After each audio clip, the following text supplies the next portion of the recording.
لبه. السلام علیکم و رحمت الله. علیکم السلام و رحمت الله. اکید امروز شما نازه خوب هستین؟ خدا را شکر. خیلی از صحبت شما بهره مند شدیم. اکید امروز سوال داشتیم. بله. مذاهب همشون حق است. چگونه درباره این توضیحات میدید؟ خب سلامت باشین اکید امروز. ما تماشاگر هستیم. لبه. لبه. و جمله سوال احکام شرعی از نگاه فقهی حنفی کدام‌هایند؟ خب سلام باشین. باز احکامی سوال دیگه شاگردان امام ابو حنیفه چی تصنیفات دارند؟ خلاص. عمل سلام. بگویم.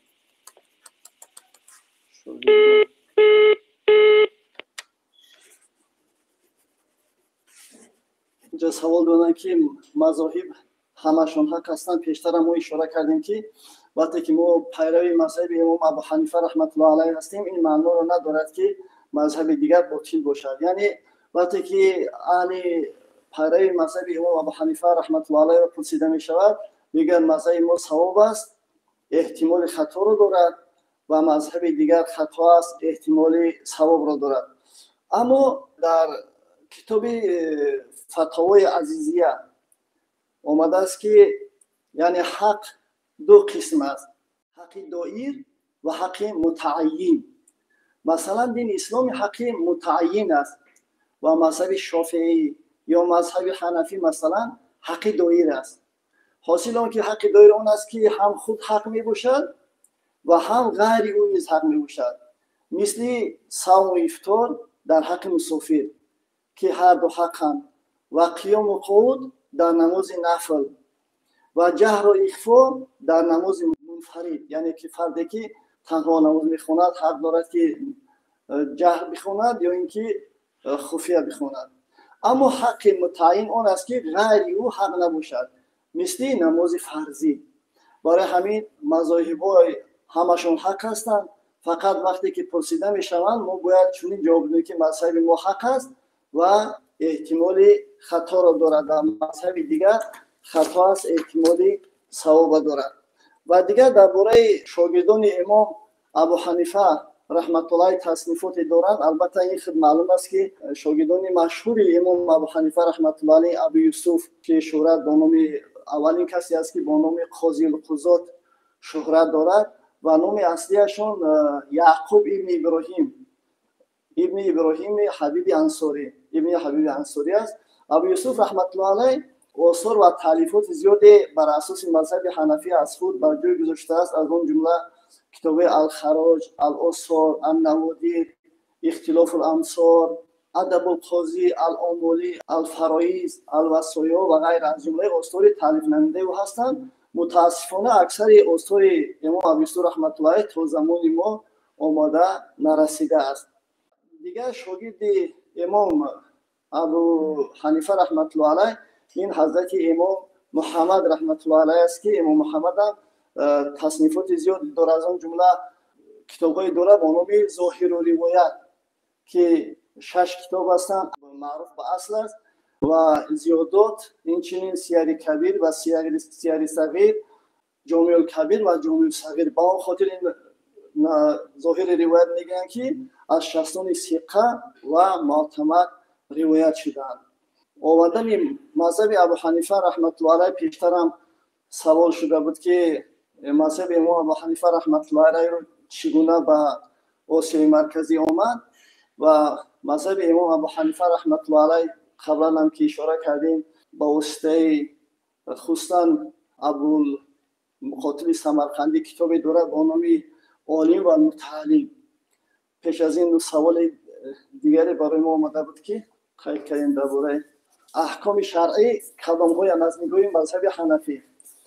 البته خیلی معلوم است که احکام شرعی از نگاه مذهب حنفی تقسیم می‌شود به سوی مثبت و منفی. و مثبت تقسیم می‌شود به سوی عزیمت و رخصت. عزیمت به 4 تقسیم می‌شود، یعنی فرض، واجب، سنت و نفل. فرض هم به 2 نوع تقسیم می‌شود، یعنی فرض عین می‌شود و فرض کفایه. هر نفری که اهل این باشد اگر میداند که فرض کفایه کدام است و فرض عینی کدام است. سنت هم سنت هدا میشد و سنت زوائد. و سنت هدا دو تقسیم میشن، مؤکده و غیر مؤکده. اما منفی باشد اگر حرام و مکروه، یعنی با مکروه هم دو تقسیم میشن، مکروه تحریمی و اینچنین مکروه تنزیهی میشود. لبه الو، لبه. سلام علیکم. علیکم السلام. من یک بیننده دویمی شما میخواستم یک سوال را از شما پرسم. بیمالا. آیا در نماز ویتر به جای دعای قنوت اگر کسی که نمیدونه سوره اخلاص بخونه 3 مرتبه میگن، آیا همین از نگاه مذهب حنفی درست هست یا اینکه همین نمیگسته؟ سلام باشید. و در نماز ویتر خوندن سوره اخلاص چقدر قبلا هم اشاره کردیم، گفتیم حضرت ابوالحفص کبیری بخاری رحمت الله علیه وقتی که در بخارا امام بودن این سوال با او داده شد که نفری که دعای قنوت نمیداند و به جای دعای قنوت سوره اخلاص میخواند، فتوا دادن که درسته. و وقتی که سفر به حج روان شدن، به حج رهسپار شدن، قصه دراز است. اول قصه طولانی است، خلاصه آخرش همین است که عادتا سالهای پیشین پیاده میرفتن. وقتی که میروند در بغداد به یک جایی که میرسن میبینن که در داخل یک قفس یک طوطی قرار دارد و آن طوطی را صاحبش دعای قنوت و سوره اخلاص را تعلیم داده است که همون طوطی میخواند. وقتی که همین حالت را ابوالحفص کبیری بخاری رحمت الله علیه میبیند، از اونجا برمیگردد و شریکان خود را آنچه که دارایی دارد به حاجیان تقسیم میکنه و خود قفا میگردن، میگوید من مهمی دارم که بازگردم. وقتی که به بخارا میآید او را استقبال میکنن، مردم پیشواز میگیرن، از پرسان میشوند که سبب برگشتی چی حالت است؟ او میگوید که برای من منبر آماده کنید و مردم را جمع کنید. بلکه مردم را جمع میکنن در گرد حضرت امام و موعظه میکند و سخن میگوید و آنها پرسان میشود که اون نفری که از ما سوال کرده بود که نفری که دعای قنوت را نمیداند آیا خواندن سوره اخلاص برای او روا هست، ما با او فتوا داده بودیم آیا هر کس هست وجود دارد یا نه؟ و نفری از برخواسته میگوید که آره من هستم، من بودم این سوال برای شما دادم. امام ابوالحفص کبیری بخاری رحمت الله علیه بر او میگوید که منبر برای شما خواندن دعای قنوت جایز نیست، چون که من میگوید در بغداد یعنی در عراق در یک خانواده دیدم که یک نفر طوطی را خواندن دعای قنوت و این چنین سوره اخلاص را تعلیم داده است. او به خاطر یک شاخ شکر که به او میداد به همین خاطر هم دعای قنوت را حفظ کرد و هم سوره اخلاص داد. تو که مکلف هستی، حالا اون که در حالی که اون طوطی مکلف نیست، معاقب نیست، عاقل نیست، اما تو یک شخصی که عاقل هستی، مکلف هستی و معاقب هستی، مین بعد نمازهای خوانده پیشینه درست گفتن، مین بعد برای شما روا نیست که دعای قنوت را از خود نکنید. یعنی شما سعی کنید، تلاش کنید و دعای قنوت را بخوانید و در آینده در نماز خود یعنی دعای قنوت را بخوانید و بی‌پروا نسبت عبادت خود نباشید. یعنی اشاره به این است که انسان وقتی که تلاش میکنه، سعی میکنه، دلسوز باشد اگر برای آموختن علوم دینی خود، مادامی که عاقل است، عقل دارد، ذهن دارد، بتواند که هر چی که برای نماز او ضرورت دارد او را بیاموزد. عقیده ما نسبت به مذهب خودش اصلا معلوم است که مذهب خودش مجموعه مسائل اجتماعی را میگن که امام از امامان اهل سنت اختیار کرده است. از همین جهت معنای مذهب ابو حنیفه یعنی پیروی کردن از احکام و قانون‌های اجتهادی امام ابو حنیفه رحمت الله علیه می باشد. مسئله تقلید کردن از مذهب هم اینم دو نوع میشه تقلید کردن در امور دینی و میشه تقلید کردن در امور دنیوی. البته تقلید کردن در امور دنیوی محدودیت ندارد، خصوصا در شرایط فعلی برای پیشرفت کشور که از به اصطلاح تکنولوژی امروزه اینهایی که موجود است باید سعی تلاش کنند هرچی بیشتر، نه اینکه جایز بلکه ضرور است که ما سعی تلاش کنیم برای پیشرفت کشورمان، برای آبادی کشور خودمان علم‌های امروزه، ترقیات امروزه رو بیاموزیم و با تمام این سعی و تلاش خدا داشته باشیم.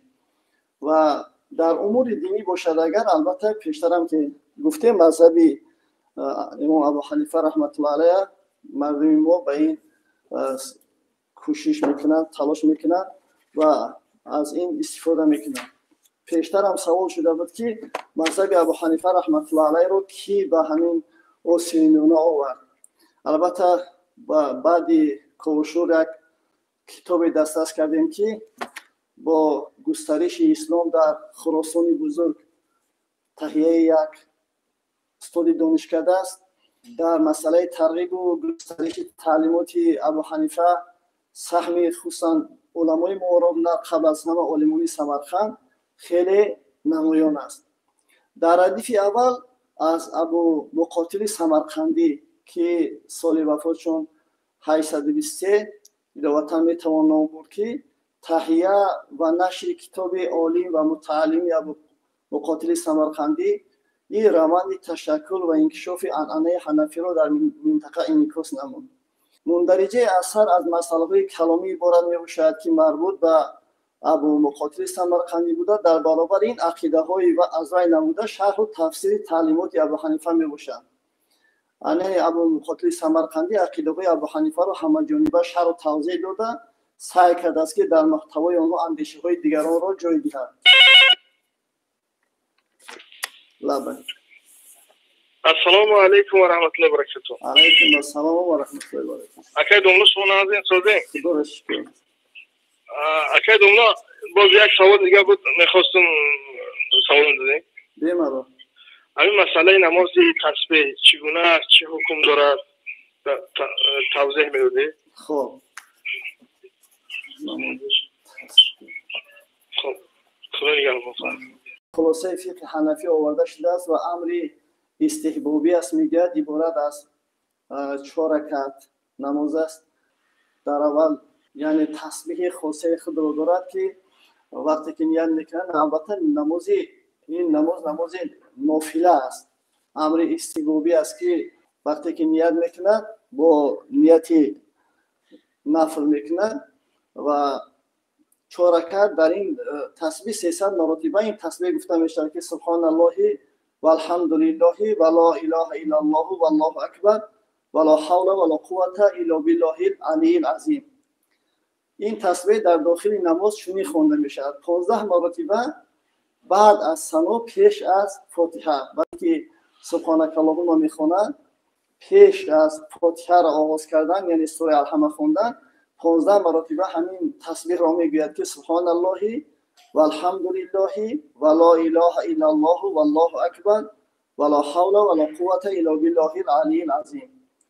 10 بار بعد از زمین سوره میگوید. وقتی که سوره فاتحه را میخواند زمین سوره میکنه 10 مرتبه این را میخواند و 10 بار دیگر در رکوع بعد از تسبیح رکوع 10 بار وقتی راست شدن از رکوع در قومه وقتی که سمیع الله لمن حمیده میگوید در همونجا میخواند و 10 بار دیگر در سجده اول بعد از تسبیح سجده تسبیح سجده را میگوید. بعد تسبیح رکوع سبحان ربی العظیم بعد تسبیح ها و این چنین 10 بار بعد از تسبیح سجده که بعد از سبحان ربی الاعلی 10 بار دیگر در بین دو سجده یعنی در جلسه یعنی هنگام نشستن در بین قعده 10 بار در سجده دوم بعد از تسبیح سجده. این تسبیح در رکعت اول 75 بار خوانده میشه به این ترتیب در رکعت دوم نیز و مجموع این 300 مرتبه میشود که هر یک نفری که اگر همچنین که حضرت پیغمبر صلی الله علیه و سلم به امه‌شون گفتند اگر بتوانی هر روز اگر نتوانی هر جمعه اگر نتوانی هر ماه اگر نتوانی هر سال اگر نتوانی حداقل در عمرت 1 مرتبه همین نماز را ادا کن. و خواندن این حکم این نماز امر استحبابی است یعنی امر مستحب است.